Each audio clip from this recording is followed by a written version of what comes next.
नमस्कार दोस्तों, स्वागत है आप सभी का पीजे लग के इस यूट्यूब चैनल पर। दोस्तों अपन वीडियो में बात करने वाले हैं, जैसा कि आप सभी को पता है राजस्थान की जो एनएचएम और राजमहल की भर्तियां आ चुकी है और बहुत ही ज़बरदस्त स्पेशल वैकेंसीज है, जिसमें आपके इस बार जो है सिलेबस में काफ़ी बड़ा चेंजेस किया गया है।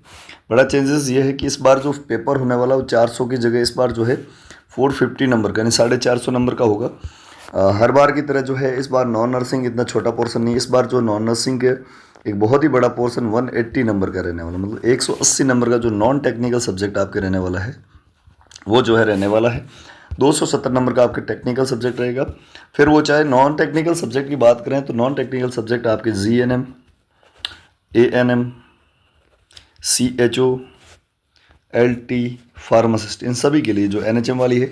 इसके अलावा nurse grade second, staff nurse grade second, nursing tutor, PHN, इन सभी के लिए जो है आपके नॉन नर्सिंग का सेम पोर्शन रहने वाला है, जिसमें आपके जीके है, जनरल साइंस के जनरल नॉलेज है, जनरल साइंस है, करंट अफेयर्स है। ये जो है एक पोर्शन 45 नंबर का। इसके बाद में कंप्यूटर जो है आपकी कंप्यूटर साइंस वो 45 नंबर की है। इसके अलावा एनएचएम और जो आरएमएनसीएचए है, आरएमएनसीएचए, वो जो है 45 नंबर का दोनों पोर्शन। और इसके बाद में हिंदी और इंग्लिश दोनों 45 नंबर के, ठीक है। हिंदी इंग्लिश जो है 45 नंबर का, यानी कि बड़ा पोर्शन है 180 नंबर का। जिसमें से मैं आपको बता देता हूँ कि कंप्यूटर की अपने क्लासेज चल रही है एमसीक्यूज़ वाली, ठीक है। 6-7 क्लासेज ऑलरेडी हो चुकी है। हिंदी की अपने 8 क्लासेज ऑलरेडी हो चुकी है। आज ये 9वीं क्लासेज है। तो कंप्यूटर और हिंदी की जो पुरानी क्लासेज नहीं देखी है तो हमारे इसी यूट्यूब चैनल पर पढ़िए, पीजे लक्ष्य क्लास पे आप जाकर देख लेना जरूर सारी की सारी चीज़ें। और जो है अभी मैं बात करता हूँ कि आपको जो है कंप्लीट थ्योरी नोट्स की बात करूँ तो मैं जीके, साइंस और करंट के जो है कंप्लीट थ्योरी नोट्स मिल जाएंगे। कंप्यूटर के कंप्लीट थ्योरी नोट्स मिल जाएंगे आपको। ये जो है अभी 399 रुपीज़ के जो है उस पर बहुत ही बड़ा ऑफर आज के दिन, सिर्फ मात्र महाशिवरात्रि ऑफर की बात करें। और इस जो है वीडियो का यदि आप रेफरेंस देते हैं क्लास नंबर 9 में के सर आपने बताया था, तो ये आपको जो है 199 रुपीज़ में मिल जाएगा, मतलब 50% डिस्काउंट के साथ में जो है जीके, साइंस, करंट अफेयर्स और कंप्यूटर के complete hand written notes, theory notes जो है आपको मिल जाएंगे 199 रुपीज़ में। इस वीडियो का आप रेफरेंस दे देना, कैसे लेना है वो भी मैं आप बता देता हूँ अभी। और इसके अलावा नर्सिंग के सभी सब्जेक्ट, नर्सिंग के ऑल सब्जेक्ट जो कि 270 नंबर का है, उन सभी के 2400 बहुत ही ज़्यादा इंपॉर्टेंट एमसीक्यू जो कि एग्ज़ाम में आपके 100% छपने वाले हैं, वो जो है मात्र जो है आपके 399 रुपीज़ की जगह मात्र 249 रुपीज़ में आपको आज मिल जाएंगी। ये जो है मैं ऑफ़र बता रहा हूँ, इस वीडियो का रेफरेंस आपको देना पड़ेगा महाशिवरात्रि ऑफर के तहत, ठीक है, आज के लिए। और यदि आप इस वीडियो का रेफर कभी भी जो है आप बताते हैं, रेफरेंस देते हैं कि सर आपने क्लास नंबर 9 में बताया था, तो मैं आपको जो है वो डिस्काउंट ऑफर के साथ 249 रुपीज़ में दे दूंगा, ठीक है। तो इसके लिए आपको जो है व्हाट्सएप पर मैसेज करना होगा कि सर हमें स्टडी मटेरियल चाहिए एनएचएम या सीएचओ, जीएनएम या फिर राजमेस किसी भी भर्ती के लिए। तो अब ये जो नंबर दे रहा हूँ इस पर फटाफट से एक बार नंबर नोट करें या स्क्रीनशॉट लें, जो भी करें जल्दी करें, ठीक है। नंबर लिख लीजिएगा 9694654557। इस पर व्हाट्सएप मैसेज कर लीजिएगा और हाथों हाथ परचेज कर लीजिएगा। नॉन नर्सिंग 199 रुपीज़ में 399 की जगह, और नर्सिंग का 249 में 399 की जगह। यदि आप दोनों लेते हैं, जी हाँ, दोनों लेते हैं तो 398 में ये जो है टोटल आपको मिल जाएगा। कितना? 398 रुपीज़ में। लेकिन वीडियो नंबर 9 का जो है आपको करना होगा कि क्लास नंबर 9 के सर रेफरेंस के माध्यम से हम खरीद रहे हैं महाशिवरात्रि ऑफर के तहत। तो आपको ये बहुत ही ज़बरदस्त है। एग्ज़ाम में 100% एमसीक्यूज़ जो क्वेश्चंस जो है हमारे इस स्टडी मटेरियल से आएंगे और सिलेक्शन आपका श्योर है, ये मैं आपके साथ जो है कह सकता हूँ गारंटी के साथ। तो आप सब लोग जो है इस व्हाट्सएप नंबर पर जो है फटाफट से मैसेज करें कि सर हमें स्टडी मटेरियल चाहिए। एक बार 2 सेकंड के लिए रुक रहा हूँ, फटाफट स्क्रीनशॉट ले या कॉपी में छाप लें इस नंबर को, या अपने मोबाइल में डायल कर ले फटाफट से। ओनली व्हाट्सएप मैसेज करना। व्हाट्सएप पीडीएफ्स के रूप में आपको सारी स्टडी मटेरियल मिलेगा। नर्सिंग वाला जो है आपको इंग्लिश में एमसीक्यूज मिलेंगे और बाकी सारी की सारी थ्योरी जो है हैंड रिटन थ्योरी है वो हिंदी में मिलेगी, ठीक है। 9694654557। चलिए शुरू करते हैं। तो दोस्तों अपन ने जो हिंदी की क्लासेस शुरू की थी उसमें 8 क्लासेज ऑलरेडी हो चुकी है, जिसमें से मैं आपको बताता हूँ 5 क्लासेज में अपने संधि को कंप्लीट किया था, ठीक है। संधि जिसमें आपके जो सबसे पहले थी स्वर संधि, फिर व्यंजन संधि और उसके बाद में विसर्ग संधि कंप्लीट की थी। और उस संधि में से बहुत सारे स्टूडेंट जिन्होंने वो संधि की क्लासेज देख ली 5 के 5, वो 100% मैं श्योरिटी के साथ कह सकता हूँ कि यदि वहाँ पर 10 नंबर की भी संधि आती है ना तो 10 के 10 नंबर लेके आएंगे मेरे सारे स्टूडेंट्स, ये मेरी गारंटी है, ठीक है। उसके बाद में अपन ने देखा था सेकंड टॉपिक उपसर्ग एवं प्रत्यय। कौन सा था? उपसर्ग एंड प्रत्यय। और इसकी जो है अपन ने 3 क्लासेस ली थी, जिसमें मैंने आपको बताया था उपसर्ग किसको कहते हैं, कौन कौन से उपसर्ग कैसे आप पहचानेंगे, और प्रत्यय किसको कहते हैं, कैसे पहचानेंगे, यह सारी चीज़ें जो है अपन पढ़ चुके हैं। आज अपने जो अगला रहने वाला है वो रहने वाला है समास। हिंदी में एक बहुत ही ज़्यादा इम्पोर्टेंट और बहुत ही ज़्यादा अंडरस्टैंडेबल यानी कि जो समझने लायक टॉपिक है समास, जिसको आसानी से समझा नहीं जा सकता, लेकिन समझ गए तो ज़िंदगी भर नहीं भूलोगे। समास एंड समासिक पद, समास और समासिक पद, ये जो है आज अपन पढ़ने वाले हैं। बड़े गौर से पढ़ना, अच्छे से पढ़ना, ताकि आपको सारी चीज़ समझ में आएगी, अदरवाइज़ नहीं आएगी। ये जो है संधि और जो आपके उपसर्ग प्रत्यय की तरह इतना इजी नहीं है, तो अच्छे से समझना होगा आपको। इस वीडियो में मैं आपको अच्छे से समझाऊंगा समास किसको कहते हैं, समासिक पद किसको कहते हैं, समास कितने प्रकार के होते हैं, किस समास को जो है अपन पहचानेंगे ये समास है, और उसका समास वगैरह वगैरह कैसे करेंगे। पूरी जानकारी के लिए आप वीडियो के साथ बने रहे। साथ ही साथ चैनल पर नए तो ऑल इंडिया की नर्सिंग और पैरामेडिकल की सभी भर्तियों की न्यूज़ अपडेट के साथ साथ free of cost live classes के लिए आप चैनल को सब्सक्राइब जरूर कर लीजिएगा। टेलीग्राम चैनल को आप ज्वाइन करें। टेलीग्राम चैनल का लिंक वीडियो के डिस्क्रिप्शन बॉक्स में या फिर टेलीग्राम पे जाएँ, पीजे लक्ष्य क्लासेस सर्च करके ज्वाइन करें, और 9694654557 इस पर व्हाट्सएप मैसेज करके स्टडी मटेरियल जरूर परचेज करें। चलिए शुरू करते हैं आज की क्लास को। पहला जो है आपके सामने ये रहा। आज थोड़ा थ्योरी भी पढ़ना अनिवार्य है, क्योंकि हिंदी इंग्लिश की आपकी स्टडी मटेरियल आपको जो है मैं नहीं दूंगा, क्योंकि देने का कोई मतलब ही नहीं, सीधा आपको समझ में भी नहीं आएगा और फिर पैसे खर्च करने का कोई मतलब नहीं। बाकी सारी चीज़ें आपको अच्छे से समझ में आएगी 100%। जो मैंने आपको बताई, जीके थी, साइंस थी, करंट है, कंप्यूटर है और नर्सिंग है, ये सारी चीज़ें आप आज ही खरीद लीजिएगा। 398 रुपये में पूरा कॉम्प्रिहेंसिव स्टडी मटेरियल आपको मिलेगा। लेकिन ये जो है आपको वीडियो नंबर 9 का रेफरेंस देना पड़ेगा, वरना वो सारी चीज़ें जो 598 वाली है वो जो है आपको 398 में जो है वो 599 रुपये में मिलेगी। ठीक है, तो इस वीडियो को देखकर जो भी जाएगा उसको वो महाशिवरात्रि ऑफर मिलेगा। सबसे पहले समास है क्या। समास का तात्पर्य है संक्षिप्तीकरण। संक्षिप्तीकरण का मतलब है स्मॉलेशन, मतलब छोटा करना कोई भी चीज़ का। अतः इसका शाब्दिक अर्थ होता है छोटा रूप, अर्थात जब दो या दो से अधिक शब्दों से मिलकर जो नया शब्द बने और वो छोटा शब्द बने तो उसको अपन समास कहते हैं। ठीक है, कोई भी दो या दो से अधिक शब्द है, कोई ए शब्द है प्लस बी शब्द है प्लस सी शब्द है, इन सभी का, ठीक है, छोटा रूप जैसे डी शब्द बना, लेकिन इसका मतलब इन तीनों को जोड़कर जो मतलब निकलता है वही सेम मतलब इसका निकले, तो इसको अपन इस जगह इसको समास कहेंगे। ठीक है, समास के कितने भेद होते हैं, 6 भेद हैं वो आपको देखने हैं। सबसे पहला समास होता है अवयवी भाव समास। ठीक है, दूसरा होता है तत्पुरुष समास, तीसरा होता है कर्मधारय समास, चौथा होता है द्विगु समास, पांचवा होता है द्वंद्व समास, और छठा जो है बहुव्रीहि समास। मैं आपको बता देता हूँ, बहुव्रीहि और कर्मधारय जो है एक दूसरे के पूरक, मतलब लगभग एक सेम टू सेम होते हैं। तो भी जो है आपको पहचानना जरूरी होगा कि बहुव्रीहि कौन सा है और आपके कर्मधारय कौन सा है। ठीक है, ये सारी चीज़ें अपन पढ़ेंगे। आप शुरू से लेकर अंत तक इस वीडियो में बने रहें। फिर आगे जो अगली स्लाइड है इसमें आपको सामासिक पद के बारे में मैंने अभी बताया था। सामासिक शब्द क्या होता है, समास के नियमों से निर्मित शब्द सामासिक शब्द कहलाता है। ठीक है, इससे समस्त पद भी कहा जाता है, मतलब जो सामासिक नियमों के अंदर अपन निर्मित करते हैं पद, उसको समस्त पद या सामासिक पद कहते हैं। समास के बाद विभक्तियों के चिन्ह पर सर्ग लुप्त हो जाते हैं, जैसे कि राजपुत्र। ठीक है, मतलब विभक्ति चिन्ह होते हैं, जैसे कि कर्ता ने, 7 विभक्ति चिन्ह भी होते हैं, वो भी मैं आपको बताऊंगा। वैसे आपके सर ने जो है हिंदी हो चाहे नर्सिंग हो सब जगह मास्टरी हासिल कर रखी है। ठीक है, तो आपको जो है पढ़ना होगा बस, और कुछ नहीं। कर्ता का जो विभक्ति चिन्ह होगा वो होगा कर्ता का विभक्ति चिन्ह नय होगा, कर्म का जो विभक्ति चिन्ह होगा वो होगा को होगा, कर्ता ने, कर्म को, कर्ण जो होता है, कर्ण का विभक्ति चिन्ह होगा कर्ण से या जो है द्वारा। ठीक है, से या द्वारा, कर्ता ने कर्म को कर्ण से, संप्रदान अगला जो विभक्ति चिन्ह है संप्रदान, इसमें होता है को, के या लिए। ठीक है, को या के लिए। ठीक है, अपादान अगला जो होगा संप्रदान के बाद में अपादान। अपादान का मतलब होता है से पृथक या अलग होना। ठीक है, से अलग होना। फिर जो अधिकरण होता है अगला क्या होगा, अधिकरण। अधिकरण में जो है विभक्ति चिन्ह आएगा मैं, पे या पर। ठीक है, ये सारी चीज़ें आपको याद में रखनी है। तो कर्ता ने कर्म को कर्ण से द्वारा, संप्रदान को के लिए, अपादान से अलग, अधिकरण में पे पर, ये सारी चीज़ें भी आपको बताऊंगा। इसमें कैसे विभक्ति चिन्ह लोप होता है, जैसे कि राजपुत्र। ठीक है, राजपुत्र, राजा का पुत्र। ठीक है, ये इतना बड़ा था, इसको जो है अपने छोटा करके समास के रूप में राजपुत्र कर दिया। और राजपुत्र का ये जो है देखो, जैसे संधि थी, संधि विच्छेद करना या जो है आपके संधि करना, वैसे ही राजपुत्र का जो, यदि आपको पूछा जाए इसका समास विग्रह करो तो राजा का पुत्र, और यदि राजा का पुत्र लेके आपको कहे इसका सामासिक शब्द बताओ तो आपको करना है राजपुत्र। इसमें समास कौन सा है, तो इस अभी मैंने बताया कर्ता ने कर्म को कर्ण से, संप्रदान को के लिए, अपादान से अलग, यानी कि जो है इसमें कौन सा होगा बताइए, किसका पुत्र? राजा। अधिकरण में है पेपर, संबंध का की के।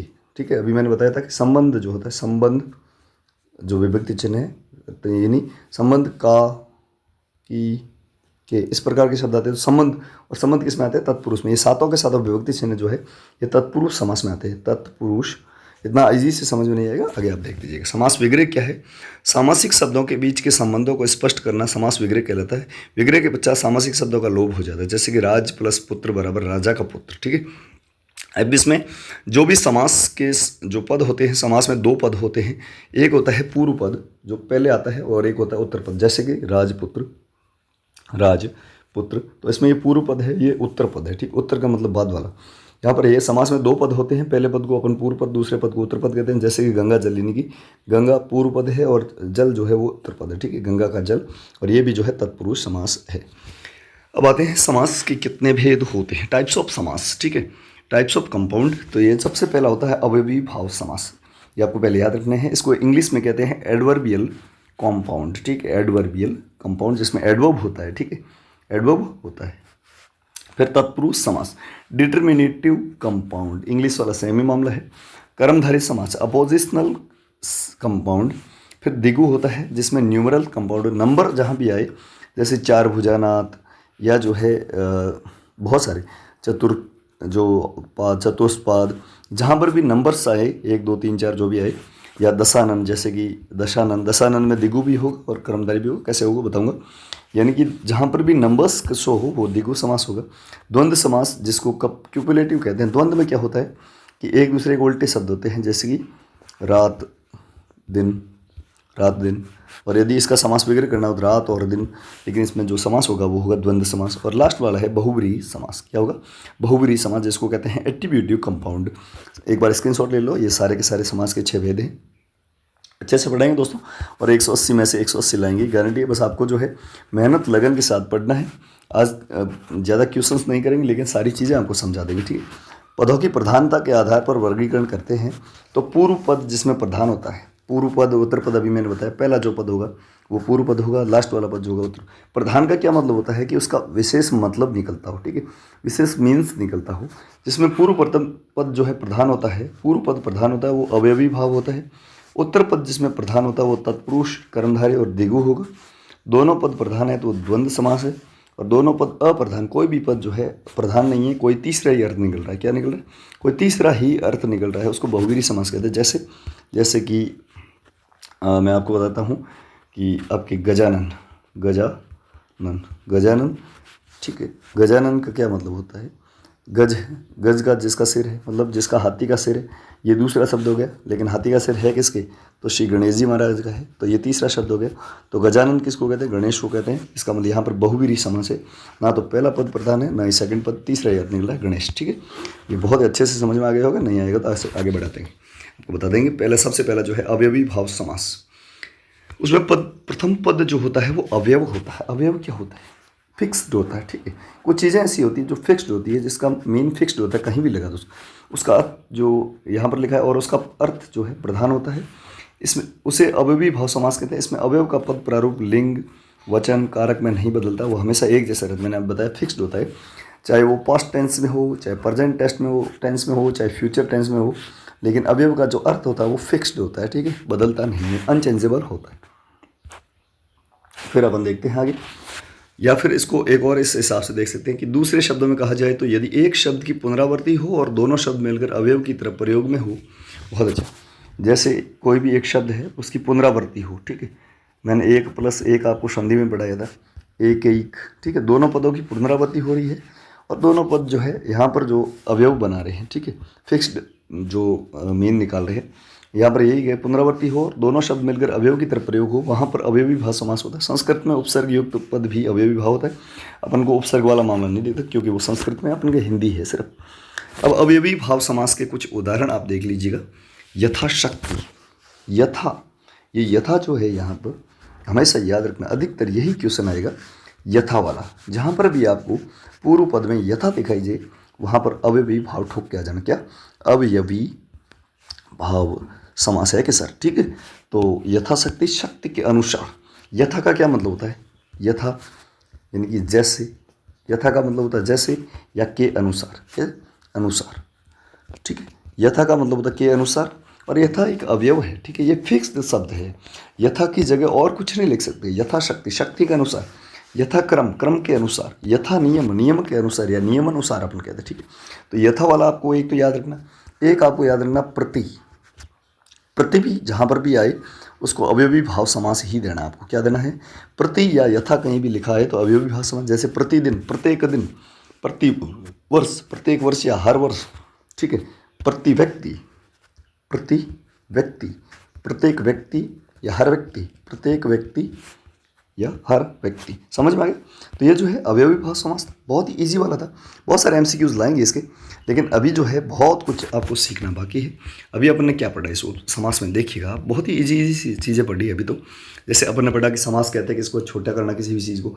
उसके बाद में 6 इसके भाव होते हैं, अवयवी भाव समास, तत्पुरुष समास, कर्मधारय समास, द्विगु समास, द्वंद्व समास, बहुब्रीहि समास, ठीक है।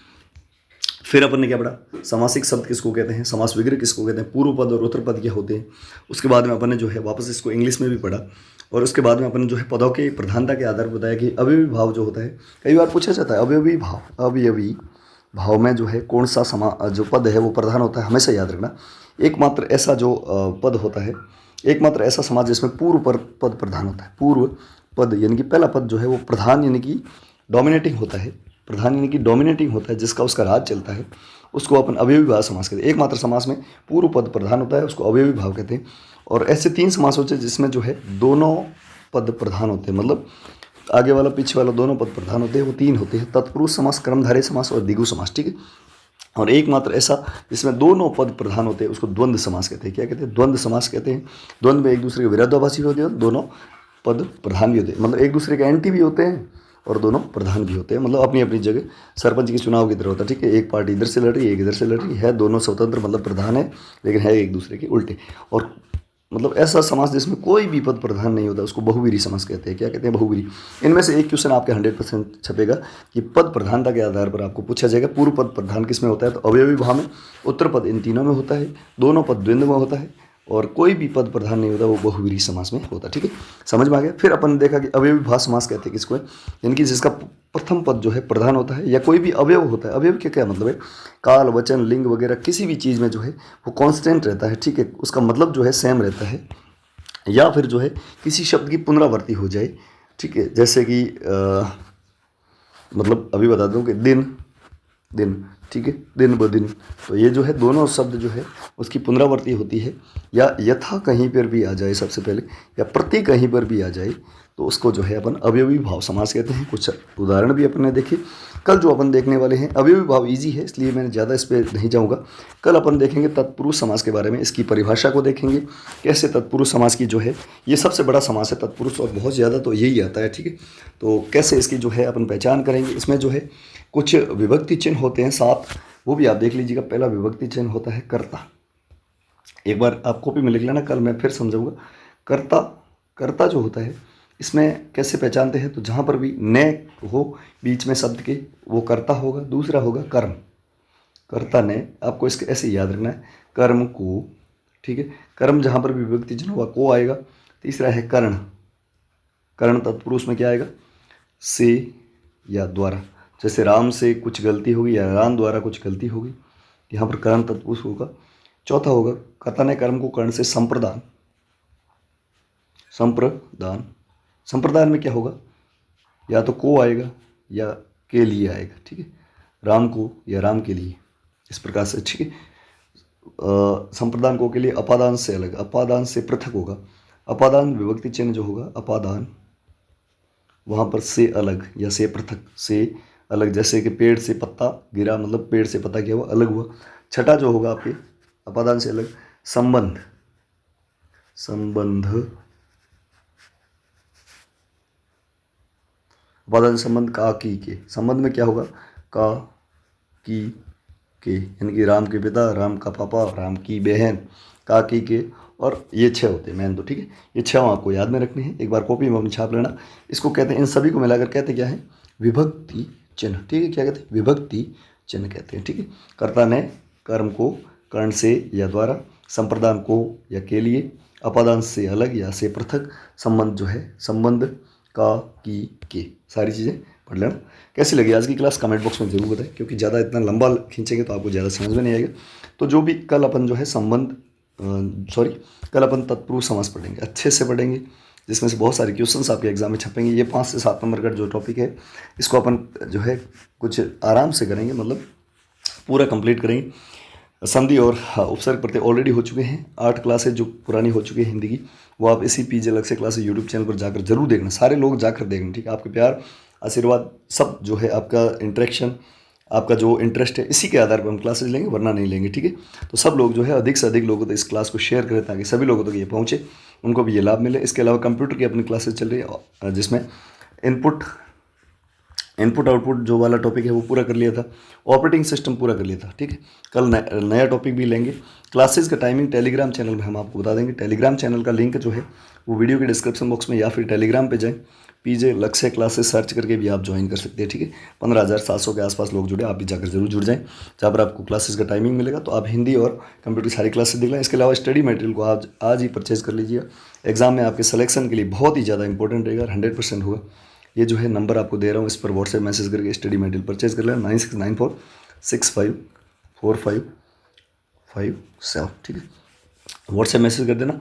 जहाँ नॉन नर्सिंग की बात करें, जीके, करंट, साइंस और कंप्यूटर, इनके जो नोट्स है वो 399 की जगह इस वीडियो का रेफरेंस लेना कि सर आपने हिंदी के 9वें वीडियो में बताया था, तो महाशिवरात्रि ऑफर के तहत आपको ये जो है 199 रुपीज़ में मिल जाएगा। इसके अलावा यदि आप जो है नर्सिंग का भी आप जरूर खरीद लेना, 270 नंबर का जो कंप्लीट सारे सब्जेक्ट जो MCQs है, 2400 MCQs, जो कि एग्जाम में 100% उनमें से क्वेश्चन आएगा, ये मेरी गारंटी है। इसके लिए आपको जो है 399 की जगह 249 रुपीज़ पे करने होंगे। व्हाट्सएप PDF मिलेगी आपको, और नंबर जो है ये दे दिया, इस पर व्हाट्सएप मैसेज करना, कैसे पेमेंट वगैरह होगा वो सारी चीज़ें वहाँ पर आपको टीम हाथों हाथ बता देगी। तो आज ही जो है ये वीडियो का रेफरेंस ज़रूर देना, वरना जो है स्टडी मटेरियल के पैसे जो है वो फिक्स लगेंगे, जैसे कि नॉन नर्सिंग के 399 ही लगेंगे। यदि आप कहते हैं महाशिवरात्रि ऑफर कहता है तो 199, और नर्सिंग वाला जो 399 से 249, और ये दोनों लेते हो तो 398 रुपये, मात्र 399 रुपये और बड़ा डिस्काउंट के साथ आपको मिल जाएंगे। तो ये नंबर जो है नोट कर लो, या फिर अपनी कॉपी में छाप लो, या कहीं भी छाप के फटाफट से व्हाट्सएप मैसेज करके टीम से जो है स्टडी मटेरियल अभी ले लीजिएगा। बहुत ही ज़्यादा इंपॉर्टेंट है, 100% क्वेश्चंस बहुत सारे इसमें से आपके आने वाले हैं। 9694654557, फटाफट से व्हाट्सएप मैसेज करके स्टडी मटेरियल खरीद लीजिएगा। Thank you so much. जय हिंद, वंदे मातरम। कैसी लगी आज की क्लास कमेंट बॉक्स में आप फीडबैक जरूर देना, अदरवाइज जो है क्लासेस बंद कर देंगे हम, ठीक है। क्योंकि आपकी फीडबैक, आपका इंटरेस्ट, पढ़ने का तरीका, और जो है कह सकते हैं कि पढ़ने की नीयत होगी तभी हम पढ़ा पाएंगे, अदरवाइज नहीं, ठीक है। Thank you so much. जय हिंद।